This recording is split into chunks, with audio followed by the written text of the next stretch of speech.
Quelles sont les différentes étapes du voyage de l'âme après le dernier souffle?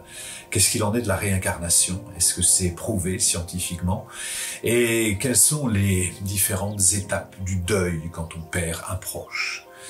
Bonjour, je m'appelle Arnaud Rioux, je suis auteur, réalisateur et fondateur de l'Académie de l'Acte et je signe mon 20e livre qui s'appelle « Vous êtes immortel ».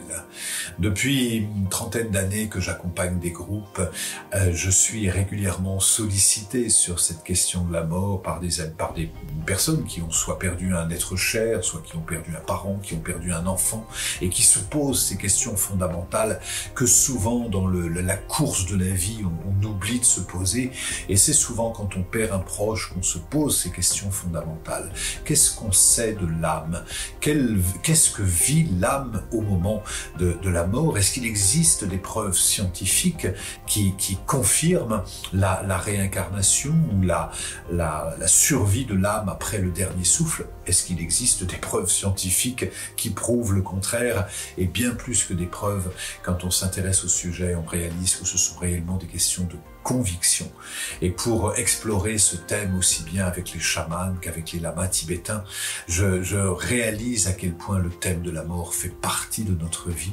Et quand on réalise que la mort n'est pas l'opposé de la vie est un processus qui intègre des naissances et des morts. On a besoin de mourir à son enfance pour naître à son adolescence. On a besoin de laisser l'adolescent mourir pour vivre en tant qu'adulte. Et dans notre vie d'adulte, on vit un certain nombre de petites morts, que ce soit au moment d'une séparation, d'une rupture amoureuse, au moment d'un licenciement, d'un déménagement. C'est le même processus jusqu'à se préparer dans ce processus. Plus on est habitué à se détacher, plus on a médité sur ce thème de la mort, plus le moment du grand passage aura été préparé et plus il pourra être initiatique.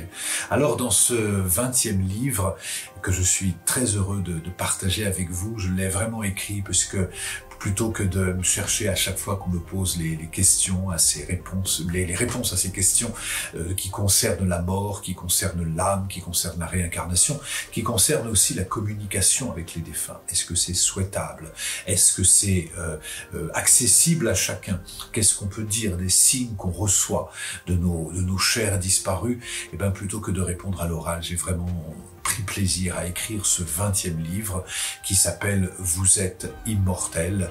Et donc un chaman nous parle de la mort et donc nous parle de la vie.